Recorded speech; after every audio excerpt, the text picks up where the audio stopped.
1972 visit by Richard Nixon to China. Visit. Historical background. Improved relations with the Soviet Union and the PRC are often cited as the most successful diplomatic achievements of Nixon's presidency. After World War II, Americans saw relations between the United States and the Soviet Union deteriorating, the Soviets consolidating communist allies over much of Eastern Europe, and the potential victory of communist forces in the Chinese Civil War. The American ruling class was concerned that communists might dominate schools or labor unions. In China, from the beginning of the Sino-Soviet split in 1956, there was a perceived necessity for external allies to counterbalance the power of the Soviet Union. The reason for opening up China was for the U.S. to gain more leverage over relations with the Soviet Union. Resolving the Vietnam War was a particularly important factor. National Security Council staffer and later U.S. Ambassador to China Winston Lord noted that, by flexibly dealing with both the Soviet Union and China, the United States sought to pressure both countries to reduce their support for North Vietnam in their new prioritization of relations with the United States. One of the main reasons Richard Nixon became the 1952 vice presidential candidate on the Dwight Eisenhower ticket was his strong anti-communist stance. Despite this, in 1972 Nixon became the first U.S. president to visit mainland China while in office. Ulysses S. Grant visited China on a world tour after leaving office, meeting Prince Gong and Lai Hongzhang. 2 decades before becoming president, Herbert Hoover lived in China as a mining manager from 1899 to 1901, being also somewhat proficient in Mandarin. Eisenhower made a state visit to Taiwan in 1960 during the period when the United States recognized the Republic of China government in Taipei as the sole government of China. Readiness. In July 1971, President Nixon's national security advisor Henry Kissinger secretly visited Beijing during a trip to Pakistan and laid the groundwork for Nixon's visit to China. This meeting was arranged and facilitated by Pakistan through its strong diplomatic channels with China.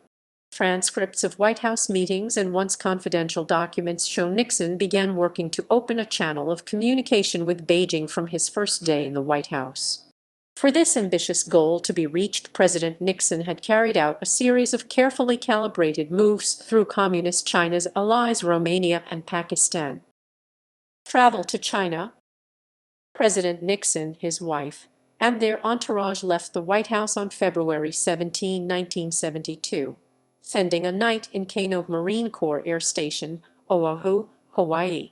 They arrived the next day in Guam at 5 p.m., where they spent the night at Nimitz Hill, the residence of the Commander, Naval Forces, Marianas. The next morning, February 21, at 7 the Nixons left Guam for Shanghai. After 4 hours in the air, the Nixons arrived in Shanghai. From Shanghai, the Nixons traveled to Beijing. Meeting with Mao. From February 21 to 28, 1972, U.S. President Richard Nixon traveled to Beijing, Hangzhou, and Shanghai. Almost as soon as the American president arrived in the Chinese capital, CCP chairman Mao Zedong summoned him for a quick meeting. Kissinger and his assistant Winston Lord were also present. To avoid embarrassing Secretary of State William P. Rogers, Nixon requested to the Chinese for Lord to be cropped out of all the official photographs of the meeting. Although Nixon was in China for a week, this would be his only meeting with Mao. Unknown to Nixon and the rest of the American diplomats at the time, Mao was in poor health, and he had been hospitalized for several weeks up to only 9 days before Nixon's arrival. Nevertheless, Mao felt well enough to insist to his officials that he would meet with Nixon upon his arrival. Upon being introduced to Nixon for the first time, Mao, speaking through his translator, said to Nixon, "I believe our old friend Chiang Kai-shek would not approve of this." Mao also joked that I voted for you during your last election. Nixon, charmed, said you voted for the lesser of two evils, and Mao replied, "I like rightists. I am comparatively happy when these people on the right come into power." As an observer of the Mao-Nixon meeting, Lord noted Mao's peasant-like sensibilities and self-deprecating humor. Mao spoke simply and inelegantly, but clearly communicated approval of the visit and its diplomatic utility. Lord described Mao's purposeful and episodic language as a very skillful performance. Other activities. Due to secrecy surrounding diplomatic negotiations during the visit and various media restrictions, American press in China often followed Pat Nixon's sightseeing. Nixon held many meetings with Chinese Premier Zhou Enlai during the trip and made visits to the Great Wall, Hangzhou, and Shanghai. Nixon's porcelain swan's statue, a gift to Mao, was presented along the way in the gift-giving ceremony. February 27 marked the joint issuing of the Shanghai Communiqué, a statement of Chinese and American foreign policy views that has remained the basis of Sino-American bilateral relations.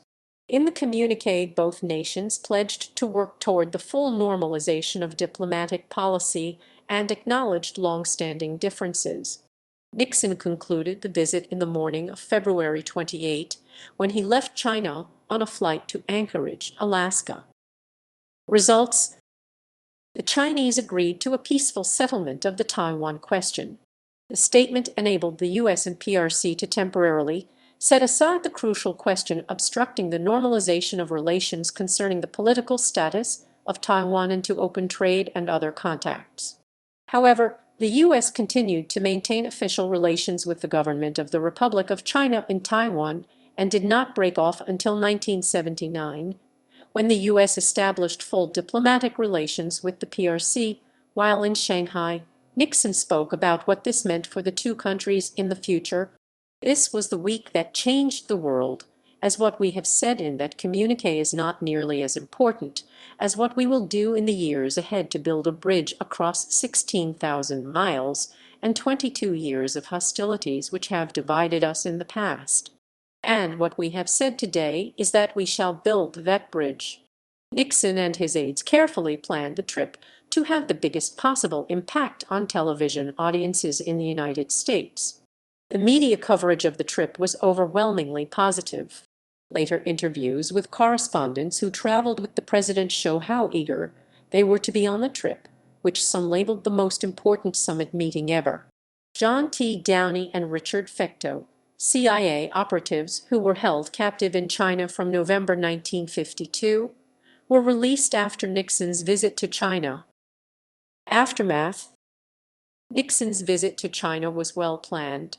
The media presented Nixon communicating with Chinese government officials, attending dinners and being accorded tours with other people of influence. Max Frankel of the New York Times received the Pulitzer Prize for international reporting for his coverage of the event. The aftermath of the Watergate scandal later in 1972 led Nixon to deprioritize further diplomatic efforts with the PRC. This resulted in putting off deliberations over the establishment of a Beijing-Washington hotline, which was first proposed during the visit to China and discussed between Kissinger and Zhou in November 1973 meetings. The Beijing-Washington hotline was later created in 2007. The visit inspired John Adams' 1987 opera Nixon in China. It was also the subject of a PBS documentary film, American Experience: Nixon's China Game. Nixon's visit played a role in leading to the September 1972 Japan-China joint communiqué. In his discussion with Japanese PM Kakuei Tanaka, Mao Zedong recounted, "I told Nixon I voted for you when you ran for president. You still don't know." Mao said that he had no interest in Japan's Communist Party and also voted for Kakuei Tanaka. Nixon's visit played a role in opening China to U.S. trade, eventually putting downward pressure on U.S. inflation. In 1979, there was a state visit by Deng Xiaoping to the United States from January to February, the first official visit to the U.S. by a senior leader of the PRC. Deng met with then-sitting President Jimmy Carter